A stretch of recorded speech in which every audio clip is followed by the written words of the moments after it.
तो यूट्यूबर भाई लोग के फरमाइश बा माता जानकी के अंतिम कथा के। जल्दी खैनी हाथ में सटाओ। सीता के कथा कहला पर खैनी न बनाओ के तुलसीदास खैनी लिख के बनाओ तो रहे। जल्दी फटक के मार दो। नाम बा भोला तारा खाए के चाहिए भांग के गोला तो तू खाता रह सुरती ऐसा न सुरती के सूरत बा जगह देखला पर उल्टी आ जाए। दूसर के कर नाम सादा ई बा कोरिया नाम बा सादा आ तीसर के लोग कहले जे खैनी आ खैले होइया ना थूकल है कहतर जे खैनी खैनी की थूकनी यह भोजपुरी भाषा है बबुआ। वही माई के चर्चा करे के बाद उस समय के बाद गुप्ता जी भगवान श्री रामचंद्र जब लंका पर बांदरी सेना लेके हमला बोल देनी और लड़ाई लाग गई राक्षसन से रावण से लड़ाई लाग गई बबुआ।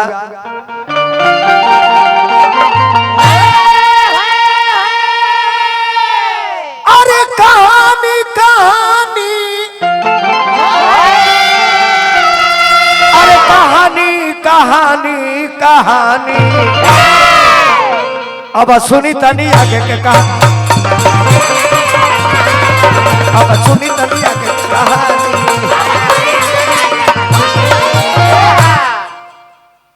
रामाय रावण में युद्ध भइले भारी रावण राम में युद्ध भइले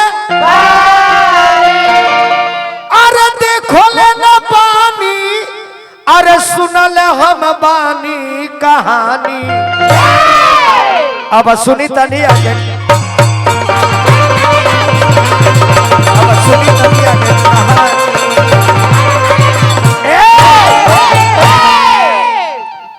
लड़ाई के मैदान में रावण और रामा दल आमने सामने बाण चले लागल। लास्ट में जब भगवान राम रावण के वध कर देनी धरती पर जब गिरल तो जेगा बरगद के पेड़ अररा के गिरेला धरती पर गिर गए। भगवान देखनी कि रावण गिर गए लड़ाई के मैदान में।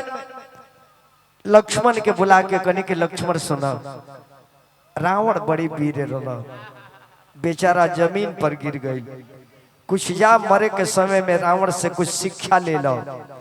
तो लक्ष्मण गए मरे के बेरा कहत रहे कि रावण तार लोहा हमने के मान गई लोहा मान गई हम तरह से कुछ उपदेश लेवे के चाहता नहीं। तो रावण मरे के बेरा भी उकर करीज के देखी ढिठाई कहते करे मूर्ख ते हमरा से शिक्षा लेवे लायक बाड़े तने के तीनों मूर्ख बाड़ा सो ते शिक्षा लेवे लायक बाड़े। जब तोर भाई राम कहले ती कुटी में सीता जी के रक्षा करी हो तते काहे रक्षा को छोड़ के चल गए वन में हमरा के खोजे तजे अपना भाई के वचन के पालन न कइले का हमरा बात के इज्जत करबे तोरा के शिक्षा ना दे। हऊ जन तोर भाई राम बड़े उहो मूर्ख बा उहो शिक्षा लेवे के लायक नहीं के। जब जानत रहले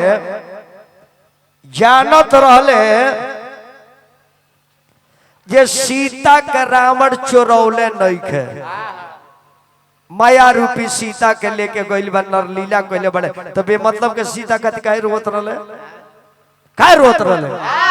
मूर्ख कहीं के। हाई बड़ी जानकी इहो मूर्खे बिया। अरे जब देवर लक्ष्मण रेखा खींच दिले कि देखो भाभी रेखा से बहरी नहीं जाए के अब बाहर ना जेबू तो दुनिया के कोनो ताकत तरह के छुई ना तो उल्लंघन काहे कइले देवर के मर्यादा को उल्लंघन रघुकुल के मर्यादा को उल्लंघन काहे कइले। बाहर रावण बाहर। तब राम जी से सवाल करता कि राम सुनो ई बताओ कि तू जीतल कि हम जीतनी हम राम कहले कि हम मरले बानी। रावण कहले कि चुप मूर्ख कहीं के, हम जीतले बानी। जब तक ले दुनिया में खड़ा रहनी हा तब तक ले तरह के लंका में चढ़े ना देनी हा। और लंका में आज चढ़ल वाला को बात तो धरती पर गिर गई। हम एहू जी जीत गईनी आ तू हमरा के मरले बाड़ो। आ तहार मारल आदमी तोरेला मरेला ना।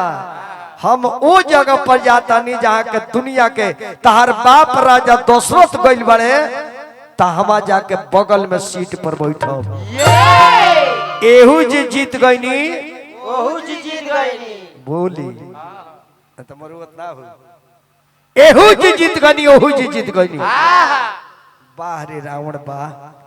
ऐसे लोग कहले कि जोर जोर गईले कि ऐठल ना जोर।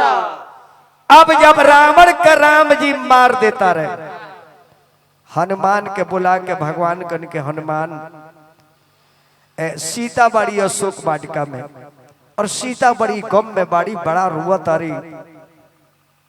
सीता के बुझा गइल बा कि अब हम लंके में रह जाए, अयोध्या ना जाए। इससे तू जाके सीता के खबर सुना दो कि रावण मर गइल बा, राक्षस के संहार हो गइल बा। जानकी चिंता मत कर, जितना जल्दी हुई तरह के लंका सामने को अयोध्या लेके जाए। हनुमान जी पहुंचले, कहले कि जो आदेश मलिकार के। जय श्री राम कह के अशोक वाटिका में उतरले। माता जानकी देखली तो रोवे लगली। कहले ये कहा हनुमान, भगवान हमारे के साथ विसार दिल बनी। तने और मेन के उठाओ बाबू, तने मेन कर उठाओ, हे बक्सन में उठाओ। तन छटक रखो करा के बोले में आराम रहला। ही हनुमान तू हमार प्राण बचावे का दिया गइल बाड़ो ना, तो ये प्राण बचावे के चाहत नहीं की। कल की माता रुआ चिंता मत करी, जितना जल्दी हो कर लंका सामने के लेके जाए। कहली कि ना हनुमान तू हमरा के बचावता रहो। हनुमान एक बात बताओ, हमार मालिक कैसन बानी, देवर लक्ष्मण कैसन बाड़े, भगवान का में याद आई लेकिन ना। और भगवान हमारा का लंका में छोड़ दे कि लंका से लेके जाए।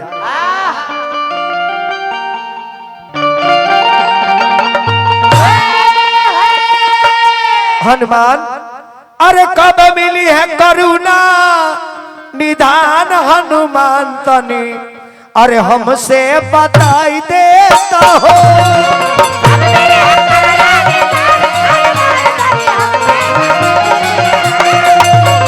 कब मिली है करुणा निधान हनुमान तनी, हमसे बताई देता हो। कब मिली है करुणा निधान हनुमान तनी, हमसे बताई देता हो। हनुमान देखा तबला ने के बोला, तबला खोला। हनुमान उनका वियोग में बहुत दिन रहनी,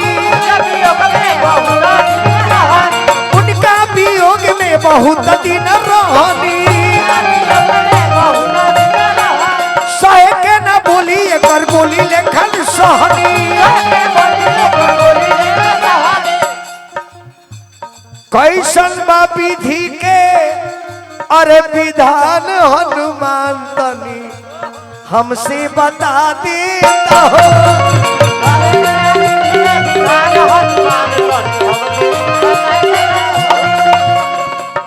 ए हनुमान जाके कह दे जब प्राण अंतिम हमार चलता, हमारा तरफ से बाई नहीं हो रोबत रोबत सुखल अखियों के लोराबा। कहले गौतम तूफान हनुमान तनी जाके बता देता हो।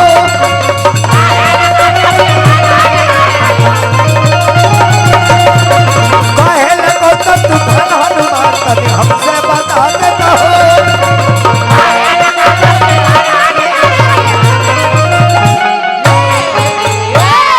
हनुमान भगवान शायद हमरा के विसार देले बानी, अब बर्दाश्त नहीं के होती। हनुमान बर्दाश्त नहीं के हो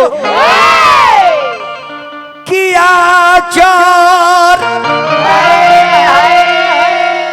अरे भीज कोइले बा अरे नए नामा के नीर से कहती हा रघुवीर से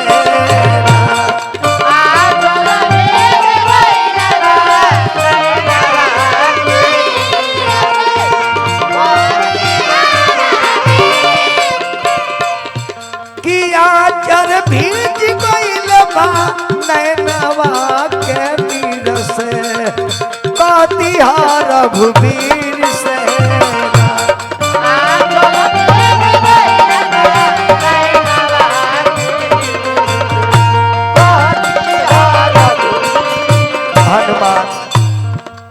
सुना सुना हनुमान कैसा बनी भगवान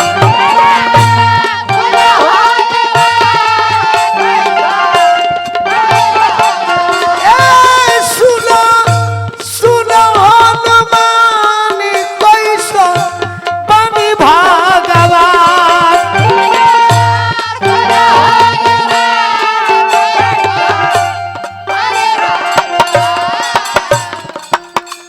इहलिया सुनाई दीहा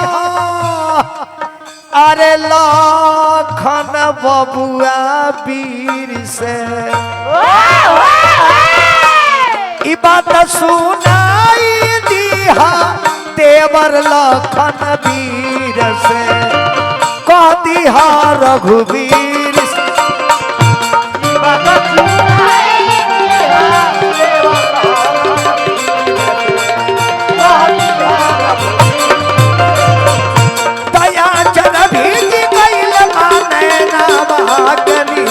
से कहती हा रघुवीर से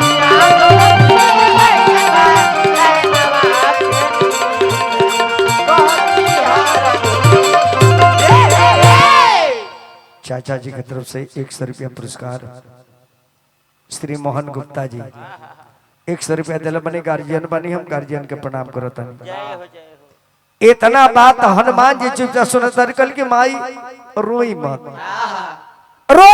माई रोई मत अरे बेटा के जियल धीरकार बाबे जना बेटा के सामने माई के आंख से आंसू गिर गई वो बेटा के दुनिया में रहल बिल्कुल बेकार बा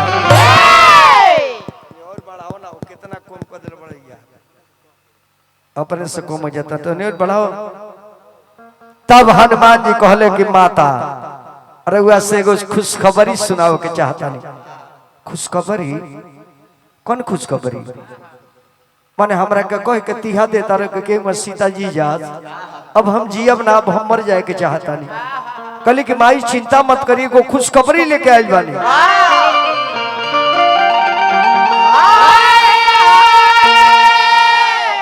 अरे खबरिया सुनाए माई अरे खबरिया सुनाए माई आज के समरिया के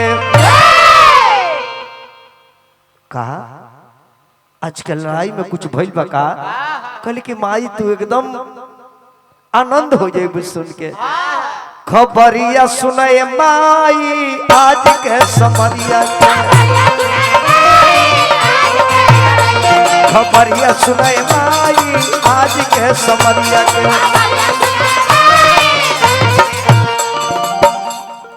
माँ रावण राई दस कंदरा तताई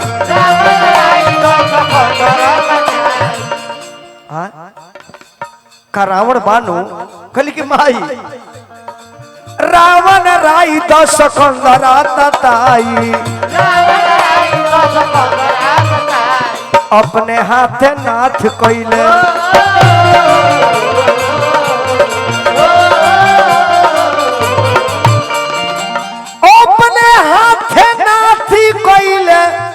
अरे कुलवा के सफाई आज के समरिया के खबरिया सुने माई आज के समरिया के खबरिया सुने माई आज के समरिया के सीता कली के ना हनुमान इ नहीं के हो सकत रावण ऐसा वीर का मर पति के का मर रहे हो को ई बात झूठ बा जेकरा 20 को हाथ हमारा स्वामी के 2 गो हाथ जेकरा 10 को मुड़ी उसन व्यक्ति के कैसे हमार मालिक मार दे कहले कि माई विश्वास करी ओ करता ससी सवा कटाइल भूजा बीसवा ओ कदो सीतावा कटाई भूजा बीसवा ओ करता ससी सवा कटाइल भूजा बीसवा ओ कदो सीतावा कटाई भूजा ए माई लेकिन रावण जब गिरल धरती पर तो का कहिए माता अरे काटल पेड़ जोश अरे बैला भाराई आज के समरिया के खबरिया सुने माई आज के समरिया के खबरिया सुने माई आज के समरिया के माता खुशखबरी हम कि रावण मरा गई रावण मर गई हमार पति रावण के मार देनी तू तो ऐसा समाचार सुनल हनुमान कि कौन ऐसा संपत्ति हमरा नहीं के लोकत के दे दी तो बराबर हो जाओ हम का दिए खुशखबरी सुनावला के का दे दी हनुमान तोहरा के अरे का दे दी हनु कान सुनवला कि रावण मुअले ऐसन खुशी महान तीनों लोक में अरे लौकत नहीं जे देख के करी सम्मान तोहरा के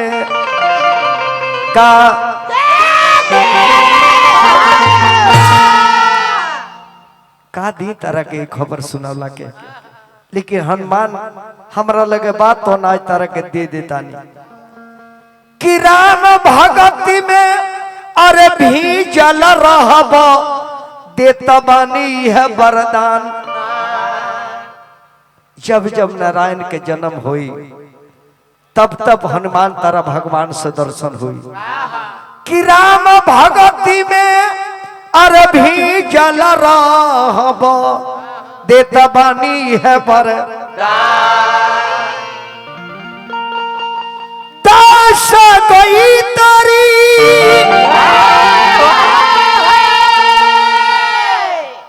बबुआ अरे कवि लोहरी अरे कहत बारे गोहरी अरे प्यारा रहिए गौतम तूफान तोहरा के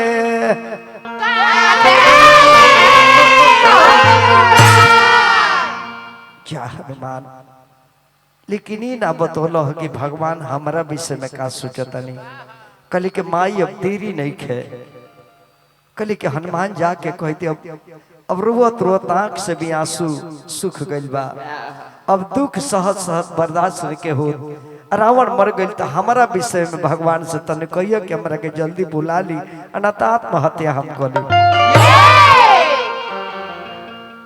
हनुमान कली की माई रुआ चिंता मत करी जितना जल्दी हो के हमार मालिक रुआ के अवश्य लंका से लेकर अयोध्या में जाए राम के लगे पहुंचले हनुमान और रुए लगले हनुमान जी भगवान राम कनी के हनुमान रुवत काहे बाड़ो तू तो खुशखबरी लेके गई रहा जानकी लगे तारा आंख से आंसू कहले कि भगवान ये आंसू गिरे के कारण बा अब हमरा से बर्दाश्त नहीं कर का कौन बात भइल बा जानकी के कहले कि मालिक अरे बिहाने निकली जई है अरे जाना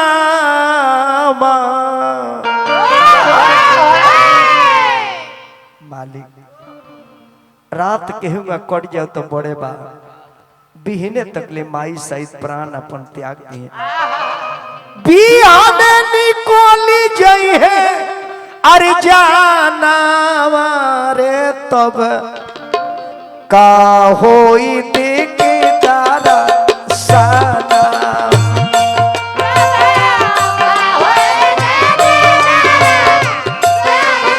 भगवान माता बिहने ले मर जाइए रात कट जाओ तो ढेरे बा बिहाने निकोली जई है जाना रे तब का करब देख तारा साना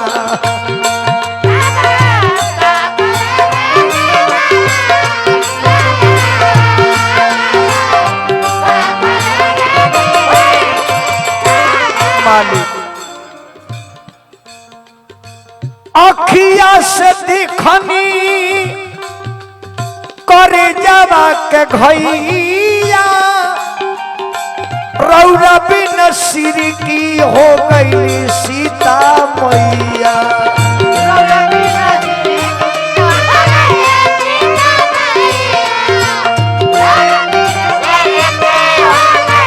मालिक दर्द बर्दाश्त नहीं केहू अखिया से दिखनी करे जावा के घैया रउआ बिन सिर की हो गई सीता मैया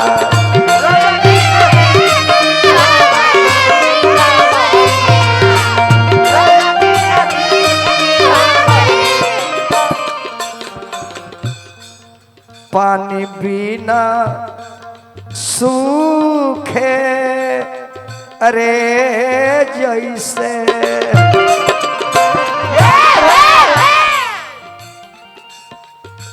पानी बिना सूखे जैसे धाना मारे तब का करे देख तारा साना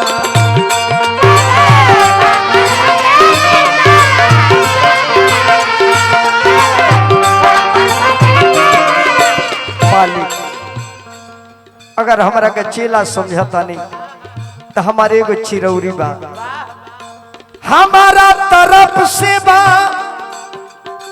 निहोरा रवत रवत सूखल अखियों के लोरावा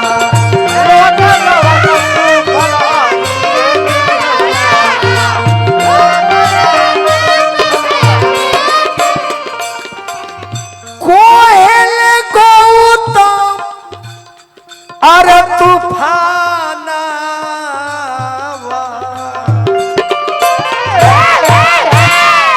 तब का करब देख दारा सारा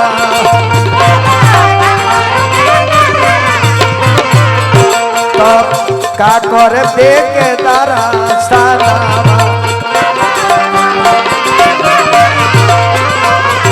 तब का होई देख दारा सारा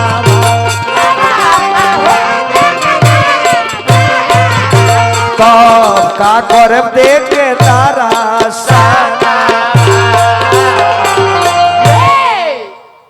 भगवान कने के हनुमान चिंता मत करो अब वो लंका के राजा के रहे विभीषण जी रावण के मर गईला पर राम जी राजा बना दिले विभीषण जी के विभीषण जी के भगवान बोलौनी कहनी के विभीषण महाराज अब रावण के बाद रउआ राजा बानी और ए राज के मालिक रउआ बानी इस रउआ जाई माता जानकी के लिए आवे अशोक वाटिका में अब अशोक वाटिका से माता जानकी के बुलावल जाता आ रावण के जन पुष्पक विमान रहे वही पर सब लोग सवार होता वैसन विमान रहे गुप्ता जी जे जितने लोगों पर बैठे उतने सीट खाली बा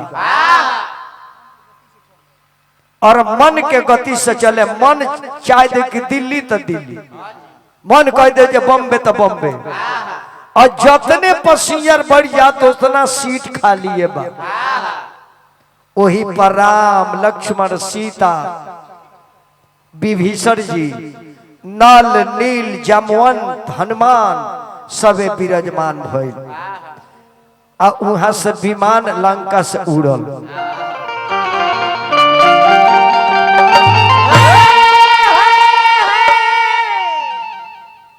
सीता जी रुआ तारी कहली कि स्वामीनाथ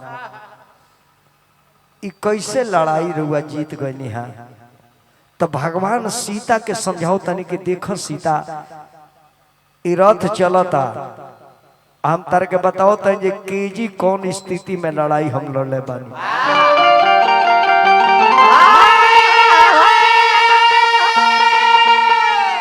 नीला रे गगनमा से,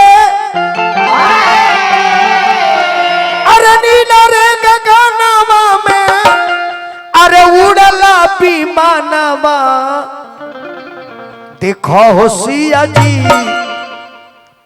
सीता देखो देखो हो सिया जी ई हराना माया,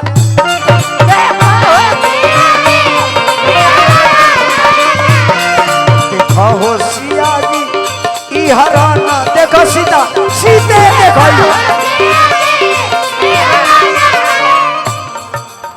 नीला रे गगनमा में उड़ेला विमानवा, देखो हो सिया जी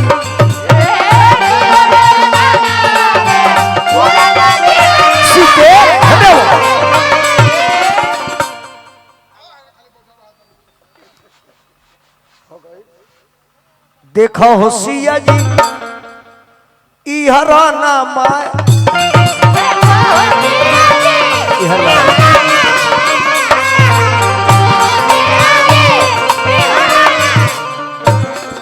आओ जगह देखो। अब गुप्ता जी चैनल वाला के नहीं कहो हो जगह लोग तनु मेघनाथ के बरले हुई जा लक्ष्मण लालावा,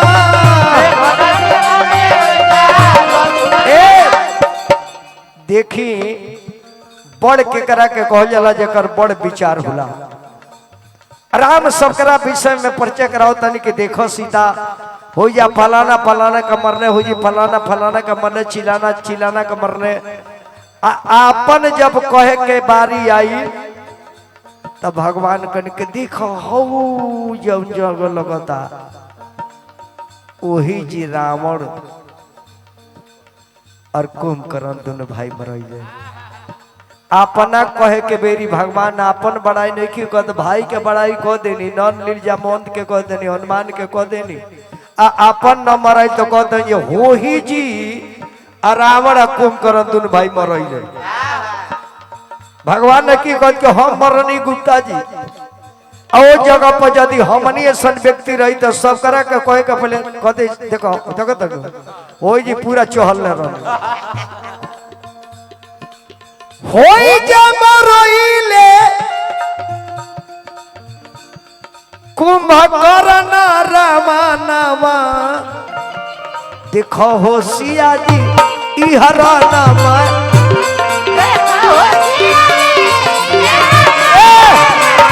देखो हो सिया जी ई हरानामा दानवा।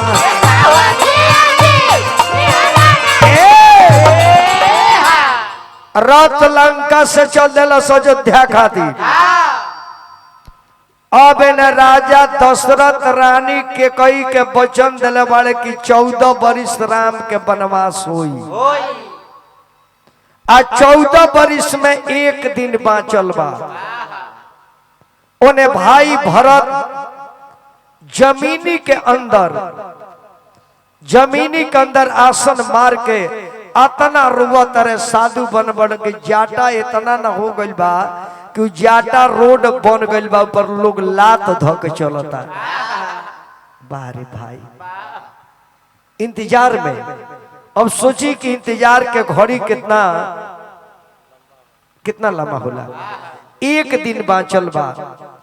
भरत जी सोचता रहे कि अभी एक दिन बाँचल बा, भैया कर मतलब हमरा से नाराज बड़े।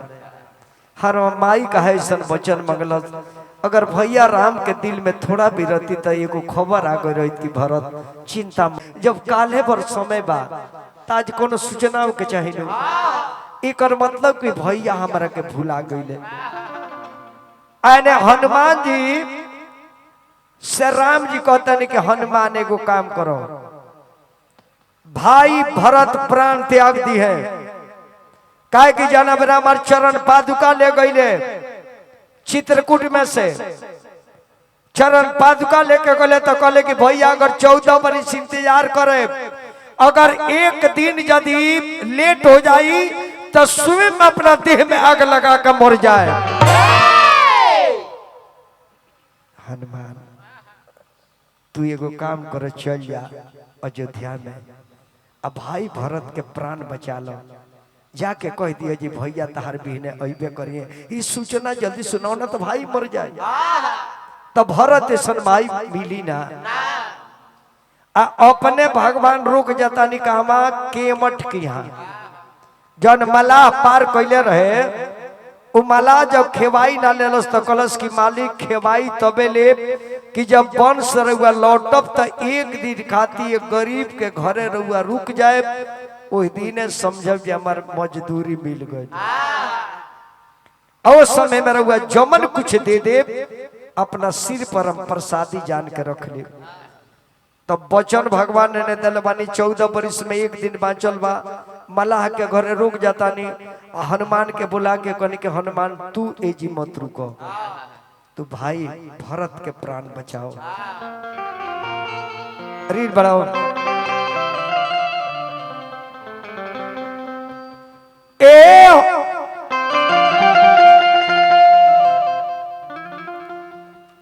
ए हो हनुमान तू तो गुण के निधान हुआ, भरत से कही अयोध्या में जाई के, भैया तोहार रिपु दल के संहार के, अवतार लक्ष्मण सहित सिया के। एहू जी कहे में देखिए, अवतार लक्ष्मण सहित सिया के कह दियो, ई नहीं कि कहत भगवान जे रामो अवतारे लक्ष्मणो अवतारे सीतो अवतारे। भैया तो हर रिपु दल के संहार के, अवतार लक्ष्मण सहित सिया के, देरी जो करब प्राण जियते न पैब, प्राण के बचा ल खुश खबरी सुनाई के। हनुमान जी कहले कि जियो आज्ञा प्रभु। जय श्री राम। अयोध्या में उतरले हनुमान और भरत के लगे खड़ा बड़े, कहले कि धान हुआ भाई भरत, हाई भाई खाती दशा का दशा अपन बना ले बड़ो, दुनिया में ऐसा भाई केहू के ना हुई, है भाई खाती ना जटा हो गई बा, है लोग लात ध के केस पर चलता। आने भरत जी के आंख से लुर गीता जी अभी ले कोनो सूचना ना मिलल, ई रात कितना भारी हुई केंगा कोटी, अभी नहीं भर के डेटवा बाई कर मत जे भैया हमर ना है। एक रीड बढ़ाओ। ढेर दिन से कहीं प्रतीक्षा, हनुमान जी सुनत रहे, सोचत रहे कि अब प्रतीक्षा ना करे बाबू, हम कहले बने कि चीता सजा के स्वयं आग लगा के मर जाए। तो ढेर दिन ले कहीं प्रतीक्षा, इहे होता इच्छा, अब नहीं राखब परान अपना भैया भगवान के भी।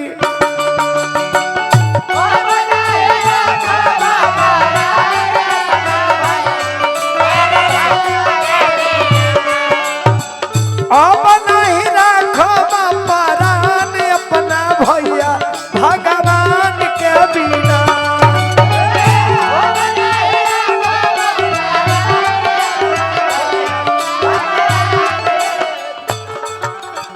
अब जर के मर जाए। भरत जी के दशा देख के हनुमान जी रोता रहे।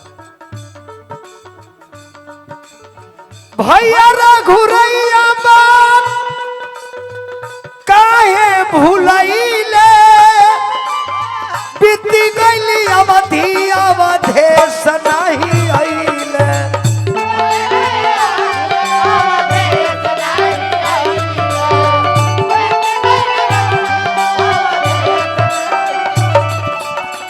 चौदह परिसवा कराही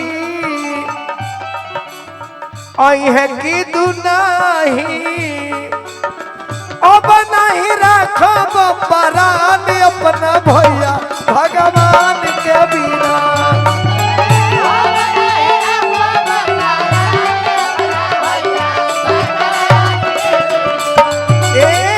अब नहीं रखब परान अपना भैया भगवान के बिना।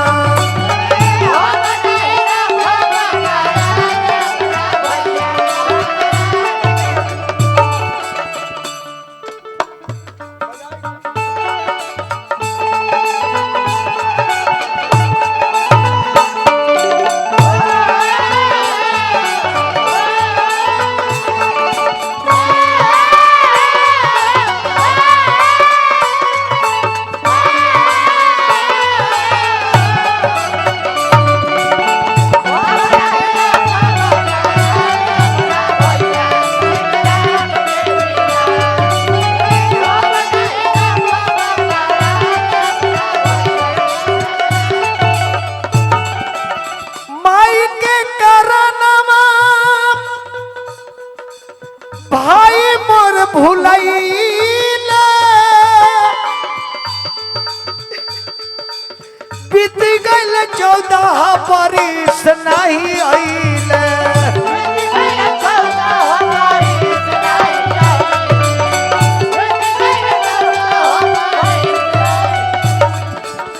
यह बात कहले विजेंद्र, लिखल मानस के अंदर। यह बात कहले तूफान अपना भैया भगवान के भी।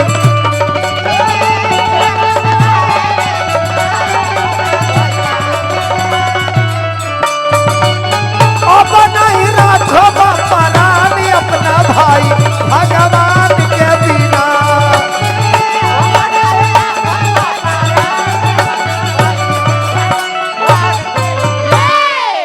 यही जी कथा रोकतनी। पिलुओ परी तो एक एक हाथ के, कहे कि परी मुंह में और निकली कान में है। तेगो माई के नाम पर भजन बबुआ उठाओ।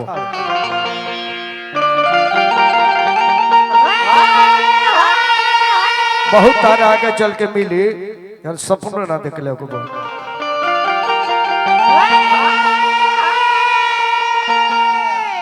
ये आज कथा हमारा खाली गुप्ता जी का आदेश से कि कैसे सीता जी अयोध्या में अवतरी, अयोध्या से फिर उकर वनवास होता, वनवास से अवतरी तो फिर जमीन में केगा चल जाता है। इतने बढ़ा करो को मत करो बाबू, कहा कि कुहा के एगो दबाव बा, सौंडवा के कुहवा दाबेला।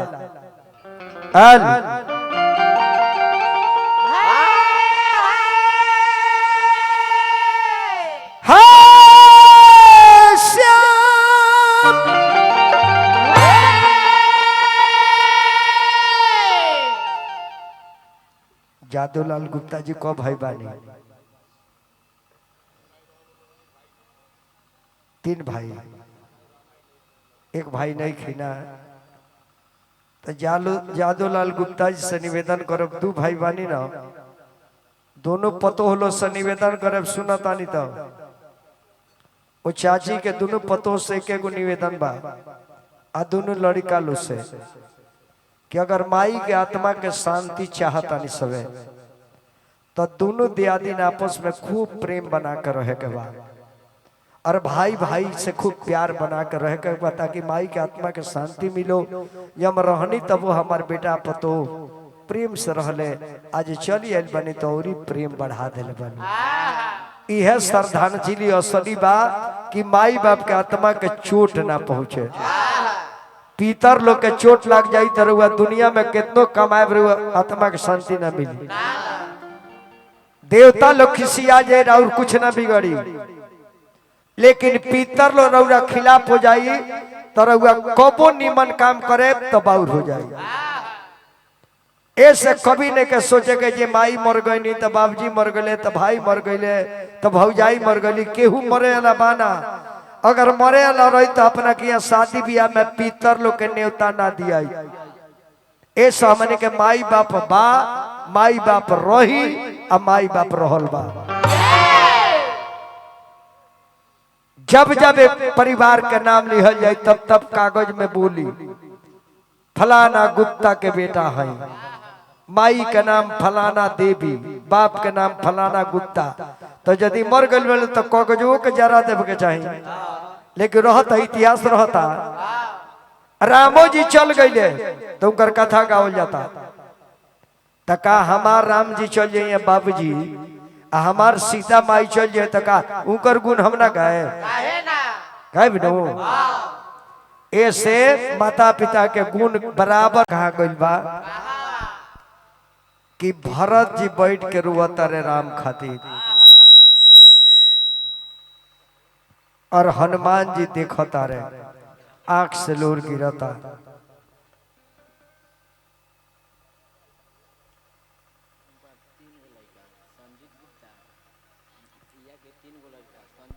संजीत गुप्ता जी, राजकुमार गुप्ता जी, आजादुलाल गुप्ता जी, 3 गो बेटा महतारी ये धरती पर भेज के 3 गो लाल ब्रह्मा विष्णु महेश खाने।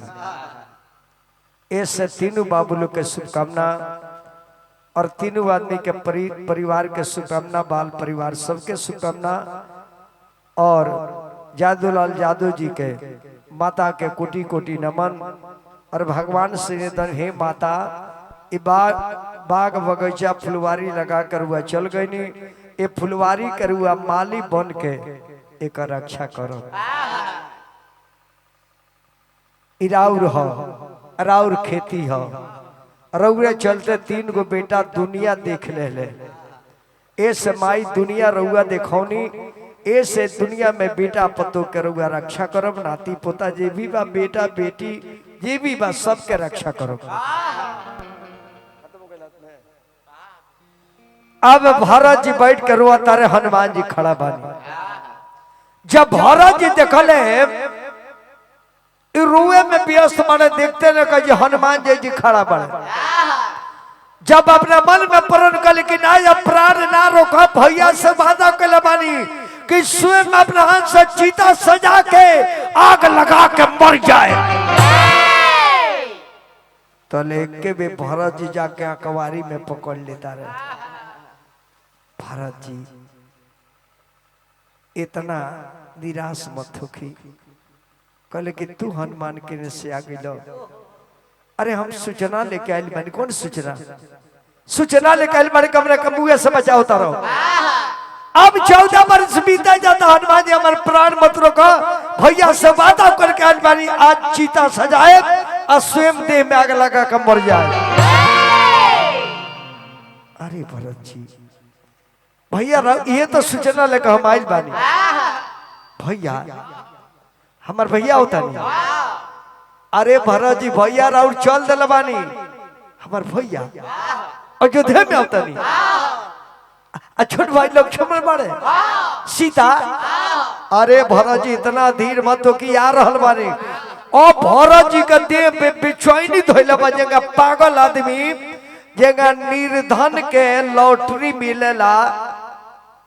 तो लॉटरी अगर 1 करोड़ मिल जाओ, और जब दुर्गा जी के 1 करोड़ के चोरा के ले गई बा, उनका जी थोड़ी उ तो एक बार देखी जब लमहर सोना के मुकुट 1 करोड़ 1 करोड़ 1 मर जाई। 1 हफ्ता में मर जाई, 1 हफ्ता में मर जाई। हार्ट अटैक हो जाए कहा लुकोवाई। अब एक में दौड़ल कहले कि हनुमान जी सही बताओ तने मर भैया आवता नहीं अयोध्या से, अयोध्या में आवता नहीं। अरे भरत जी विश्वास करी भैया राउर आवता नहीं, कहले कि ना झूठ बोलता रहो, हमरा के मर जाए दो, आज हम जियब नहीं। अरे भरत जी वह हम कसम से बोलता नहीं, अंजनी के पुत्र राम जी के दूत है, राउर भैया चल दिल बानी। अब तड़ाक दे भरत जी के पे दौड़ कर चल जाता है गुरु वशिष्ठ जी की। गुरुदेव गुरुदेव गुरुदेव कहा भरत का पगलाइल बाड़े गुरुदेव, गुरुदेव चाय पिया दी, हम बड़ी खुशी बानी। सब कोई के चाय पिया जितना यूट्यूबर समाज बा, काहे कि जितना यूट्यूबर भाई है लोयल बा सबे स्टाफ में आइल बा। आ सब यूट्यूबर भाई के स्टाफ के मतलब का बोल कि हमनी सब आदमी के माता के जग बा। थोड़ा थोड़ा अल्पो अल्पो कारे ठंडा बा, कोनो मतलब होला। अभी समाचार मिलल हो, अब भरत जी उठला तो गुरु वशिष्ठ जी के दौड़ल गए, जाके गुरुजी गुरुजी गुरुजी। अरे चेला का हो भरत का रूप बनल बड़ो, कहली कि गुरुदेव हमार भैया आवता नहीं। हनुमान जी आके सूचना दिले बड़े, अब इतना पागल भइल बड़े बाप रे हल्ला कोइले अयोध्या में भैया होता रहा भैया होता रहा, और मार गांव भर का लोग है कि जान भरत पगला गइल बड़े। गुरुजी हम पागल नहीं भाई, अरे गुरु हो गो सैया चल के, अरे कर लिया गुआनी सुनिए मुनिवर ज्ञानी, अरे सुनिए मुनिवर ज्ञानी अवतार भैया जी हमार, सुनिए मुनिवर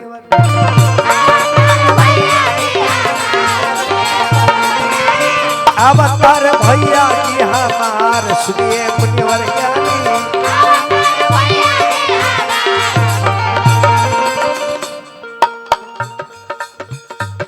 परतानी चल के कर लिया गुआनी, सुनिए मुनिवर ज्ञानी।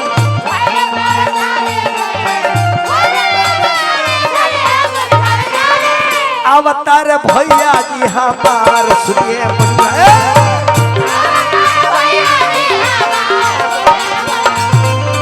अवतार भैया जी हमार, सुनिए मुनिवर ज्ञानी।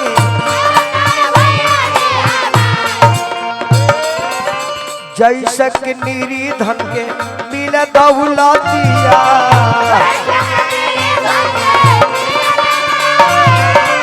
ओइसे भरत के मुंह से निकले न मोतिया।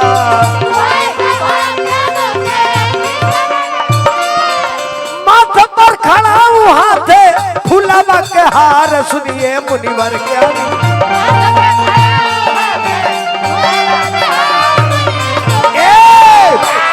अरे अवतार भैया जी हमार, सुनिए मुनिवर ज्ञानी।